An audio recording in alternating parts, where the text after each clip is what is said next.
I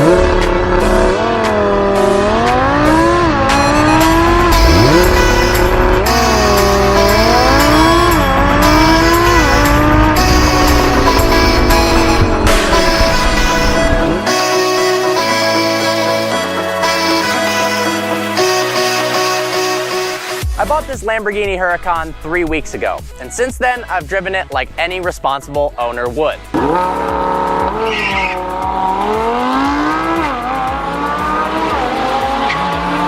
3,000 miles later, a trip to Chicago, nights out on Woodward, and hitting the drag strip, I can honestly tell you that this is the best car that I've ever driven. So let's hop on in and let me tell you a bit about the Huracan from an owner's perspective. Here are some specs that you as enthusiasts probably already know. The Huracan is referred to as the LP610-4. 610 stands for the metric horsepower. When converted to American or British units, it's actually 601.4.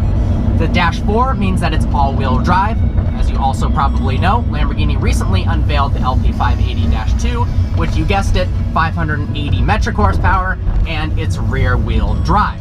It also produces 413 pound-feet of torque. This is the first Lamborghini where it actually drives better than it looks. Instead of its top 3 attributes being looks, and attention, its top 3 are the engine, the transmission, and the steering. Unlike the 650S and the 488, the Huracan is naturally aspirated. It's got a 5.2-liter V10 that's revamped. It's called IDS, and I'm not even going to attempt to pronounce that in Italian, as it will just be embarrassing. But essentially what it means is it's a mix of direct and indirect injection, which boosts horsepower from the LP560 while reducing CO2 emissions. Let me give you a little bit of a taste of what this thing sounds like.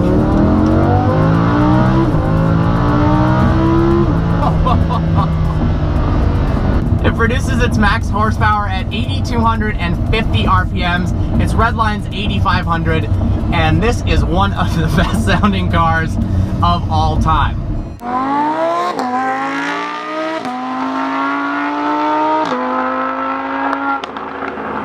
Like most car reviews, you're a minute in and you're already bored of all the specs and the crazy metaphors that people use. I'm guilty of it too, but we're gonna do something different. I'm gonna put it in Corsa mode, turn ESC off, and activate launch control so you can hear the ridiculous sound of the Huracan. Oh, and by the way, it does 0 to 60 in 2.5 seconds. Mash the throttle and hold on tight.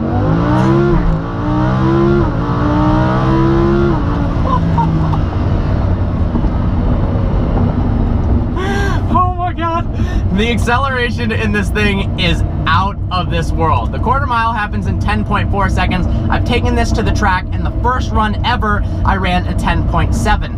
Granted, that was also at 90 degrees Fahrenheit, so I would guess if it was closer to 50 degrees, I probably would have improved that time quite a bit. The Gallardo and the LP560 had one really big weak point.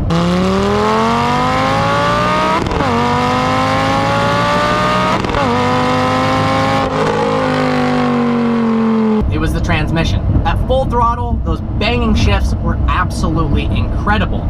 But at anything other than full out, it was pretty bad. Honestly, driving it around town, it was clunky, and you could even actually stall the transmission if you didn't give it the right amount of gas from a standstill. The good news is, Lamborghini has completely fixed it with this new 7-speed dual-clutch transmission. It's as instantaneous as it gets, providing all the responsiveness that you need, and it makes the car a hell of a lot more fun, whether it's around town or on the racetrack. It had to happen. Lamborghini was using a single clutch transmission. They actually used it in the Aventador for weight savings reasons, but it was just too clunky. The double clutch transmission completely transforms this car, as does the drive mode selection called Anima, which actually means soul in Italian.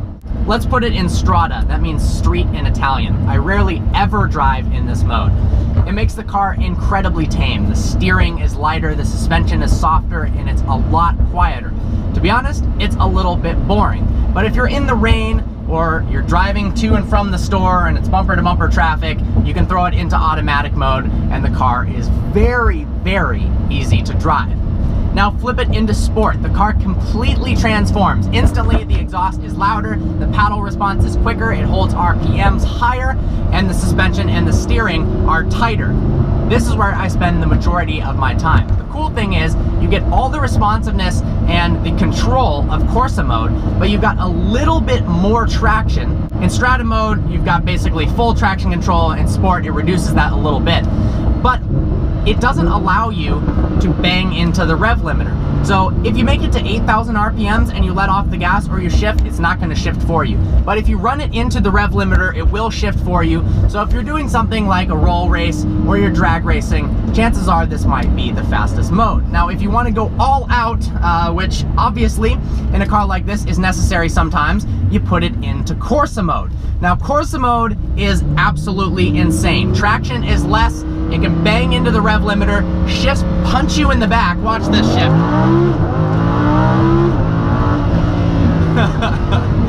And even on overrun, it crackles even more. Oh my God. A lot of people were wondering, with the new DCT, is it gonna rid the car of the drama, the intense thrashing of your neck? But in Corsa mode, it is every bit as intense and just an absolutely awesome driving experience. No ESC.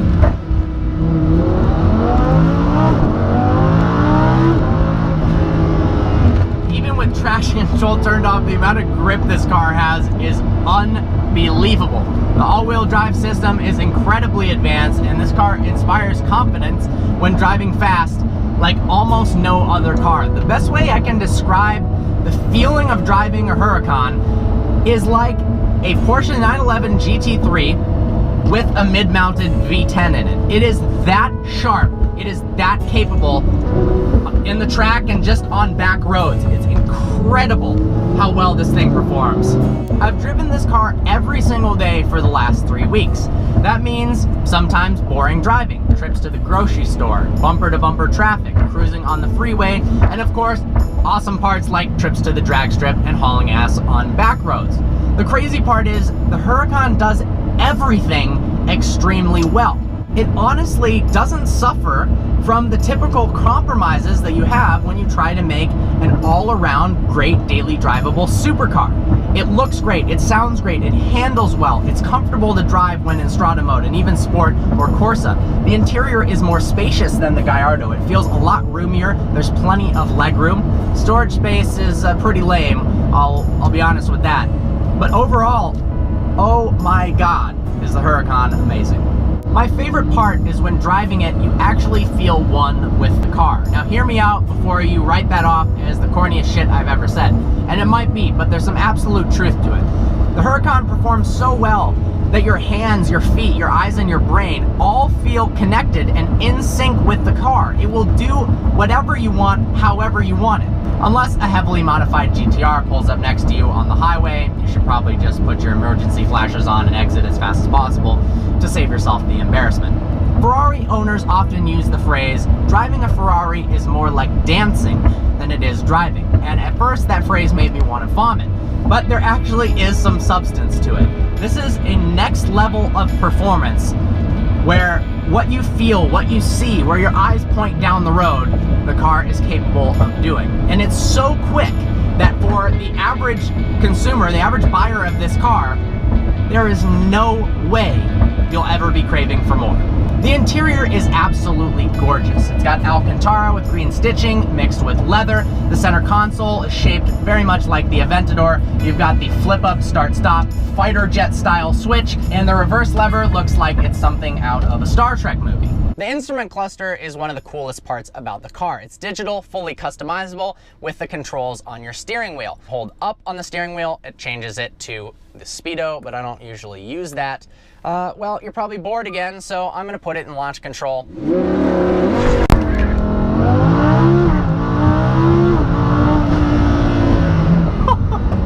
I don't know if you can see what the acceleration does to my face, but holy shit. You have no idea. I've done launch control so many effing times in this car since I bought it over the last 3,000 miles. And it shocks me every time how quick it is. Unbelievable. God, that is so fun. Automatic mode is something I've used only a couple times, but for the sake of this review, I'll talk about it because it's actually kind of impressive. You can't activate it while in Corsa mode, something I use a lot, but in Strada or Sport you can. Now when in Sport mode, you click the M button if you're already in manual to shift back into automatic. And it's actually incredibly intelligent. When you step on the brakes, it downshifts for you to the correct gear. I was in 4th gear and it automatically skipped 3rd, downshifted into 2nd to let me prepare for the next turn. With an average driver, you're probably actually going to be faster in automatic mode around the track than you would shifting yourself, but it's definitely more boring, so I rarely do it. But definitely, I'm impressed with how good the computer is at judging what gear you need to be in.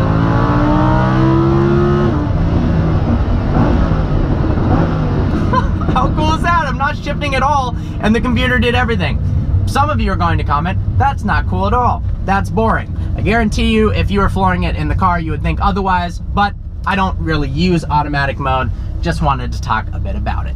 A quick note about maintenance costs. A lot of people are wondering with supercars, how much will it cost to maintain? Well, this car has a 3-year unlimited mile warranty, which means that your only costs will be brakes, tires, gas, and servicing. How much does servicing cost? The yearly service you're supposed to do, you can either do it once a year or a certain mileage that you reach, is between $800 and $1,500. So in the scheme of things, that's really not all that much. Some people are probably cringing at this point. You've watched 3 seconds of the video and you're leaving a comment that says, it's Huracan, not Huracan. Well, I went to the Lamborghini factory and you are in part right, but it did seem like there was a split between people at the factory calling it the Huracan and the Huracan. And because I think I sound stupid saying Huracan, I'm just calling it the Huracan. I'll be honest, when the Huracan came out, I wasn't that obsessed with the way it looked. I thought it was a little bit tamer than the usual stuff that came out of the Lamborghini factory. But it has since grown on me, and a lot of that is because the car looks so much better with black wheels as opposed to silver ones. Why that is, I don't know, but something about the contrast makes it look a hell of a lot better. Now, I've taken this car on a long road trip. Now I'm going over a bumpy road right now. For a period of time, like an hour and a half, the seats are totally comfortable. They're very, very supportive. They hug you in place, especially driving quickly around turns. But after that, if you have any sort of a history with back problems and whatnot, it's going to hurt your back. So a 5-hour-long road trip, it's totally doable. I've done it in the car, but you're gonna wanna take more breaks than in something like a Mercedes SLS or an Aston Martin Vanquish, more of a Grand Tourer car. I can't keep a damn smile off my face when I drive this car. Those downshifts and the steering response, oh my god, and the acceleration. It's absolutely ridiculous. I am so infatuated with this car. I can honestly say, of all the cars I've reviewed and tested, this is the best driving car. It's the most fun. It drives like a Porsche, it looks like a Velociraptor crossed with a Manta Ray, and it sounds like a Lamborghini. And honestly, that is the best series of compliments I could give any car.